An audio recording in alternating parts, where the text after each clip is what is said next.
Hello, I'm recording this on August 6th, 2025, and that means two things.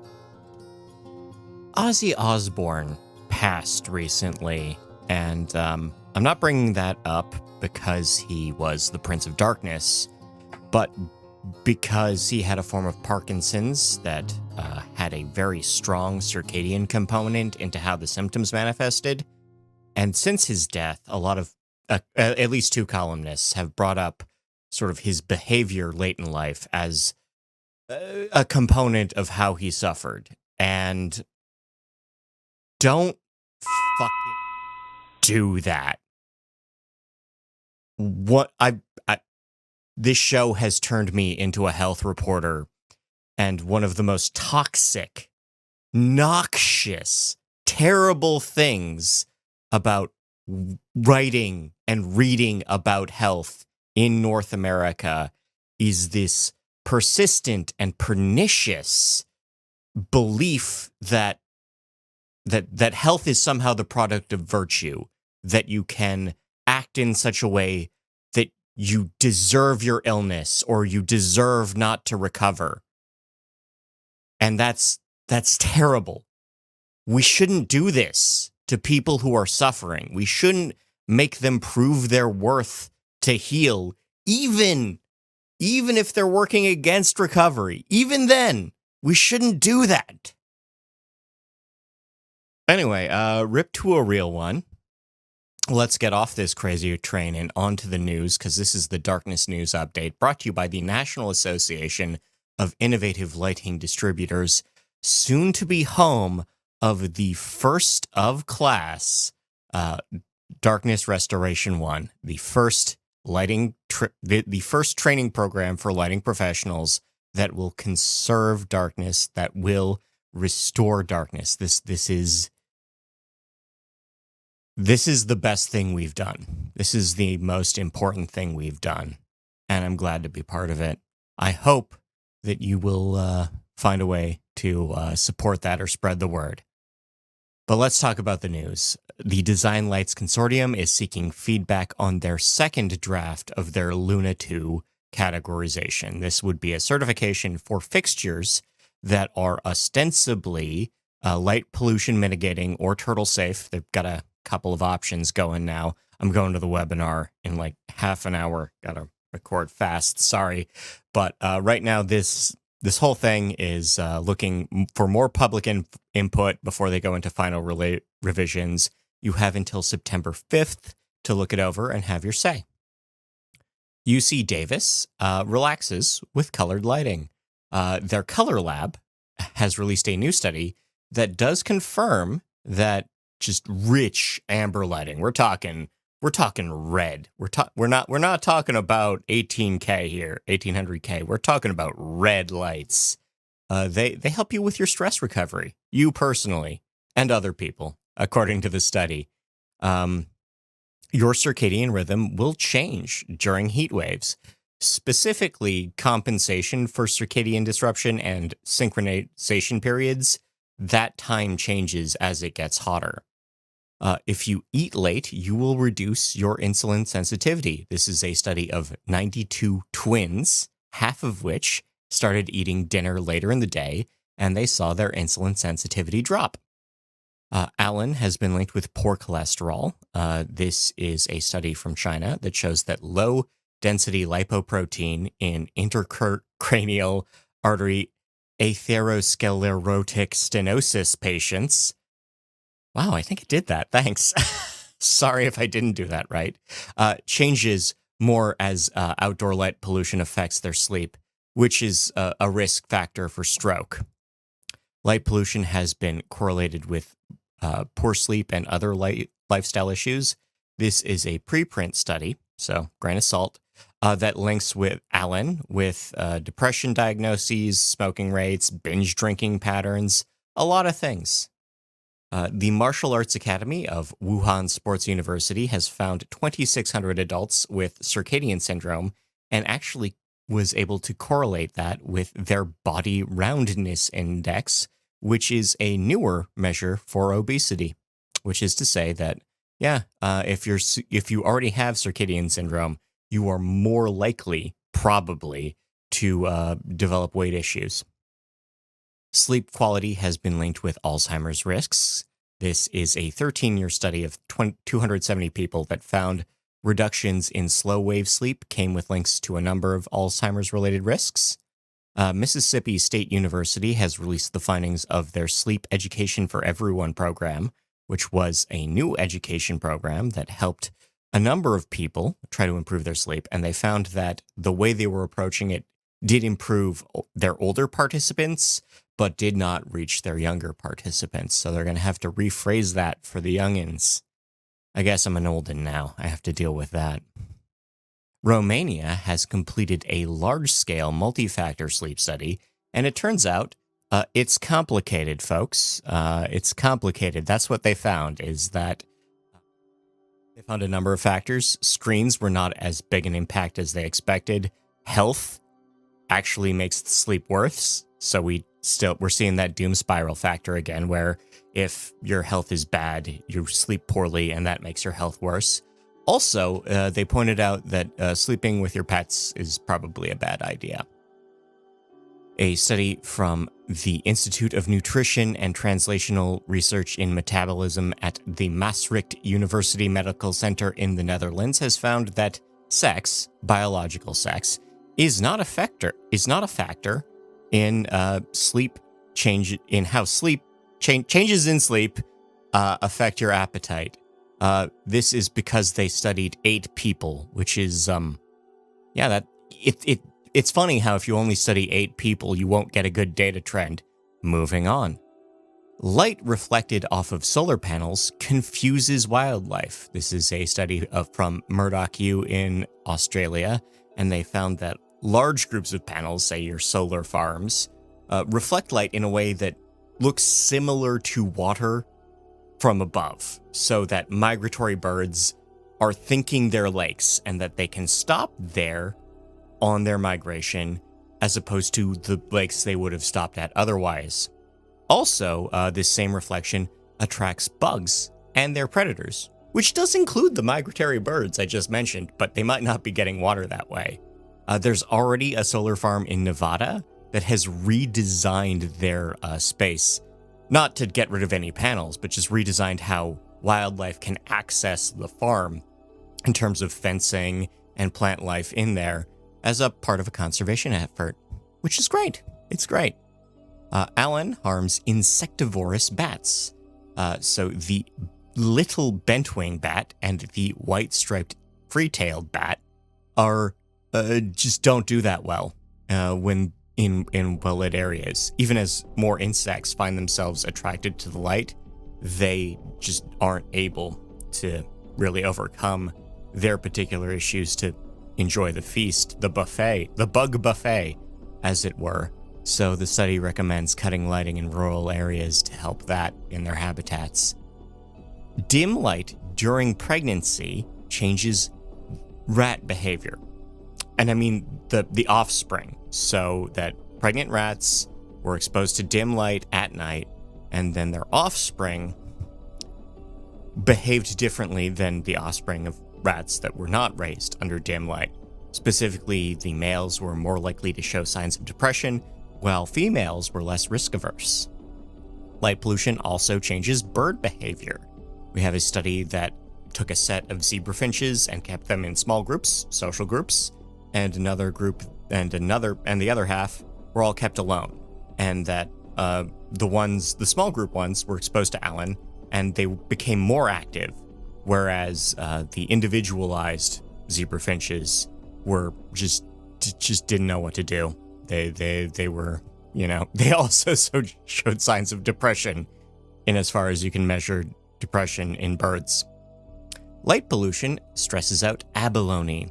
This is a type of clam, specifically that they were put abalone in a high saline tank and exposed them to blue, and I mean real blue, not blue rich, but actual blue light, and they started to generate stress hormones. And then, even at the same salinity, under red lighting, their conditions improved. The kloof frog is threatened by light pollution.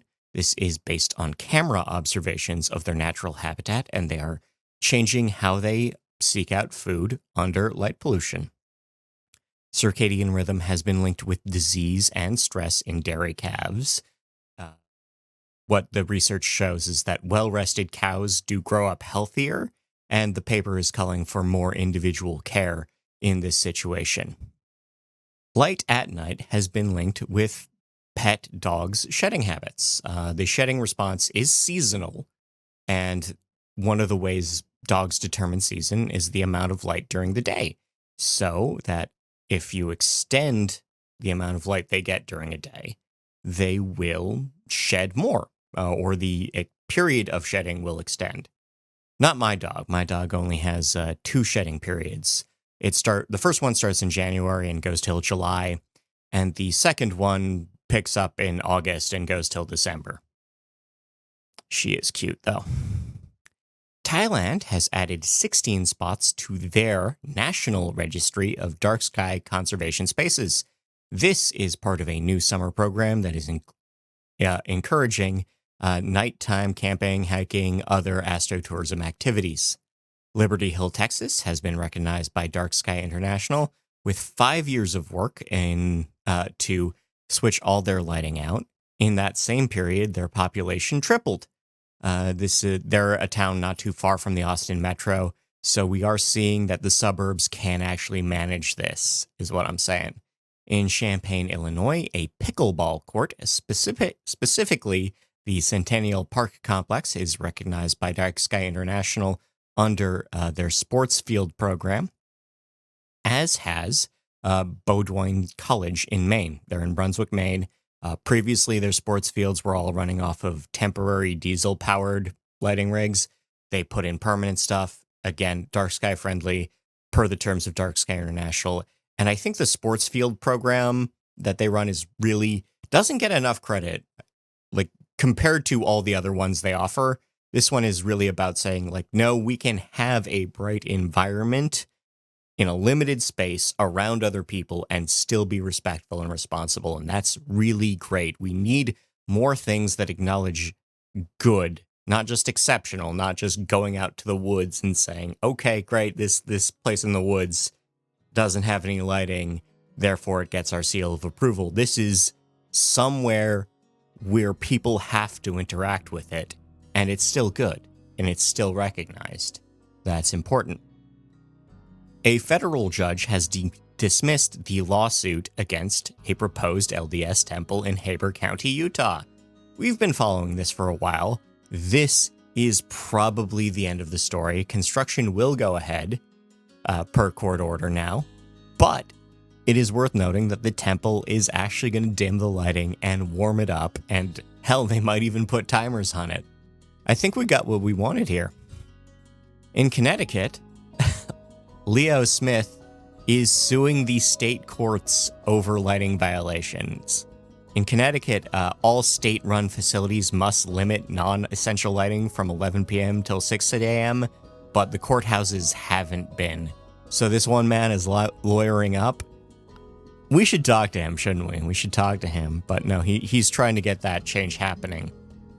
In Conway, New Hampshire, a breakfast in bed and event venue is trying to sue their way out of a bunch of lighting rules via a civil rights lawsuit.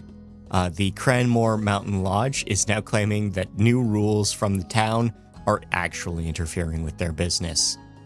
In Pittsburgh, Pennsylvania, their dimming plan is done. They finally completed the dimming, warming, and street lighting project, and it looks real good. That's all I gotta say. Take the win. In Hollywood, Florida, there is a new advocacy campaign to promote turtle safety. This is alongside new developments along the beach to keep all those little turtle nests safe. In West Virginia, realtors, or expert realtors and their consultants, have determined that sky glow is bad for your resale value. This is making a case for greater conservation in some areas, but it does mean that if your neighbors don't have great lighting, you're gonna lose out on your investment. In Delaware, Fenwick Island hosted a meeting with Dark Sky International. City officials will be pursuing the possibility of a dark sky designation in the near future. Carbondale, Illinois is debating light pollution plans with a possibility of incorporating Dark Sky International recommendations over time. In California, the town of Villa Park has denied lighting to a pickleball court. Turns out the court already has lighting, and they were applying for a zoning variance to keep it on, but no, the town will not allow them to remain open after 10 p.m. In Martha's Vineyard, specifically Fredonia, the residents are pushing back on streetlights. The residents are going full NIMBY over light pollution concerns and also the possibility that new poles would involve digging up their existing flower beds. In Gimli, Manitoba, the seasonal assault by fish flies has begun. These things get to be ankle deep. They're a type of mayfly. They don't last long. They die all in droves on the ground. They get to be about ankle high, but a Robin's Donuts location was particularly assaulted because the management did not have a lighting plan that incorporated turning the lights off at night to not attract fish flies. Fish flies are called that because they reek of dead fish when they're alive and only get worse when they die. Good luck to the residents of Gimli as they deal with this annual phenomena. In Scotland, the UK's first dark sky park, Galloway Forest Park, is being threatened by a wind farm. This wind farm is about 19 poles, 4 of which will have deep red and infrared lighting rigs for plane and bird safety. They're doing everything right, guys. They're doing everything right, and the locals are still complaining. In Cork, Ireland, residents are complaining about light and noise from a moored super yacht just off the coast. This particular 242-footer is provoking some extra ire from the locals, perhaps even calling for those orcas that wreck up yachts. In China, we have new satellite data linking GDP growth in the region with light pollution. That's right, they're able to correlate positively economic activity in the area with the amount of light based on observed data. We also have a call to add glimmer sensors to the Chinese Sustainable Development Goals Science Satellite 1. This would be a high orbit object that would incorporate a new sensor to measure ALAN to add a new data point for researchers in biodiversity. And lastly, we're going to talk about Mirko Ancilotti. I have almost certainly said that wrong. I'm sorry. From Uppsala University, calling on the UN to add light pollution to their sustainability index, specifically Sustainable Development Goal number 3, to ensure healthy lives and promote well-being for all ages, which is to say that light pollution is not healthy for all ages and does not promote well-being, and that we should consider light pollution when we develop new areas. Anyway, I am Scott Wachter. I want to thank you for your time, your attention, your ratings, your reviews, your donations, and I also want to thank Nailed and Darkness Restoration 1 for supporting this series. I'll be back in 2 weeks. Until then, take care of yourselves.